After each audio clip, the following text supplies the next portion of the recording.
Abraham Lincoln is one of the best-loved presidents in American history. However, he never had much of a career in Congress. He served one term as a House member from Illinois, and each of the 2 times he ran for Senate from Illinois, he lost. Yet in 1860, Lincoln managed to win the presidency in a very close 4-way race. The South hated him because he was a Republican who had opposed the spread of slavery. By 1860, there were 4 million black people living in bondage.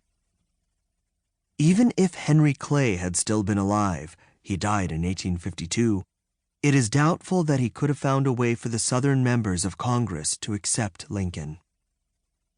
Just weeks after Lincoln's election on November 6, 1860, South Carolina seceded, broke away from the Union on December 20th.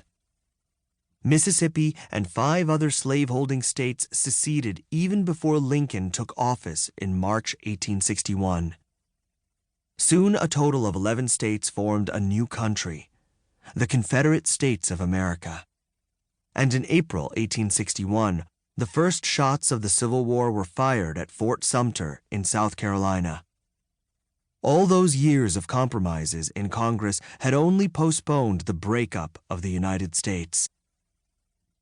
The 11 states of the Confederacy created their own government and had a new flag.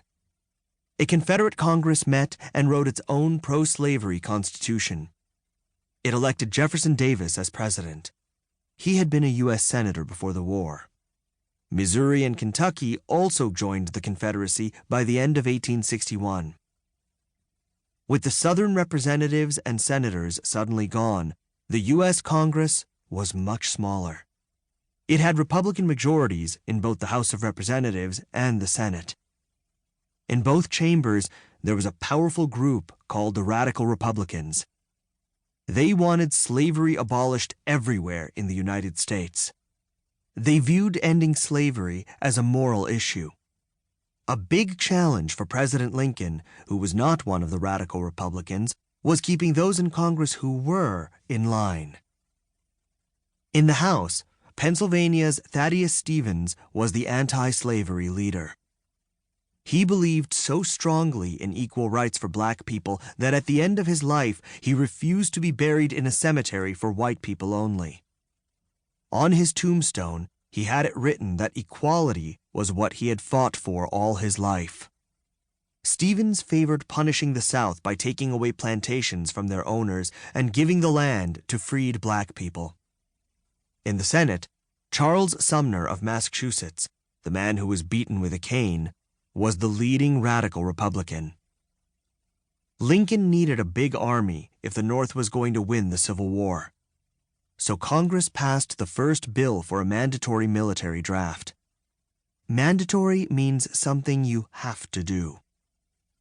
Before this, young men didn't have to become soldiers. It was a volunteer army. The Union Army had 600,000 soldiers by 1863. The Northern forces outnumbered the Confederates 2-1. Also, by the end of the war, there were more than 198,000 black troops fighting for the North. Clothing, feeding, housing, and arming all those soldiers cost a huge amount of money. So where did the money come from? From taxes. Only Congress had the power to raise taxes. During the Civil War, it passed the first income tax ever to pay for the Union Army's expenses. The Congress in Washington, D.C. also passed something called the Confiscation Act in 1862.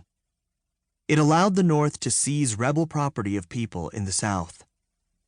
Property included enslaved people, and some of them, newly freed, immediately volunteered in the Union Army. Some members of Congress lost sons in the war. One senator, Edward Dickinson Baker of Oregon, enlisted. Before heading off to war, he returned to the Senate proudly wearing his Union uniform. He was killed in the Battle of Ball's Bluff less than 3 months later. Ending slavery required both the House and Senate to agree to change the Constitution. They could do this by passing the 13th Amendment. An amendment means to change or add something to a document. A two-thirds majority was needed in both chambers. It passed easily in the Senate. However, in the House, everyone knew it would be much harder.